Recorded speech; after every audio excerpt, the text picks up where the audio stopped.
అందరికీ నమస్కారం అమ్మా. అందరూ బాగున్నారా? ఈరోజు చిట్టి కాజాలు ఎలా వండాలో చెప్తాను రండి చూద్దాం. ఒక కప్పు మైదా పిండి అమ్మా. కప్పు మైదా పిండిలోని చిటికుడు సాల్ట్ వేసి వేడి నూనె మరగబెట్టి వేసామమ్మా. అది ముద్దలా కలిపేసి చపాతీ పిండిలాగా ఓ పక్కన పెట్టేసిన తర్వాత అప్పడంలాగా పెద్ద అప్పడం చేసేయండి అమ్మా. చేసేసి అది చుట్టేసుకోండి. చుట్టేసుకుని చిన్న చిన్నవి కట్ చేసేయండి. కట్ చేసేస్తే కాజాలు చిన్న చిన్న కాజాలు వస్తాయమ్మా. వచ్చాక అవి ఇలాగ మళ్ళీ చపాతీ కర్రతో ఇలాగ అనుకోండి. అన్నాక వేడిగా నూనె మరబెట్టేయండి అమ్మా. నూనె మరబెట్టేసి స్టవ్ ఆఫ్ చేసేయండి. ఈ నూనెలో వేసేయండి. ఆఫ్ చేసేసాక అప్పుడు మళ్ళీ చిన్న మంటలో స్టవ్ పెట్టుకోండి.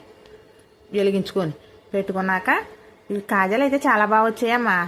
ఒక కప్పు పందార ఒక కప్పు నీళ్ళు వేసి మళ్ళీ పాకం పెట్టుకోండి.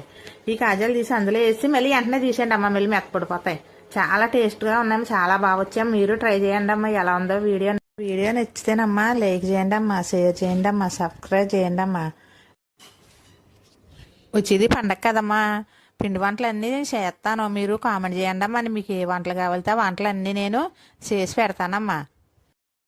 సరే అమ్మా, అయితే నేను ఇంకొక వీడియోతో మళ్ళీ కలుద్దాం మరి.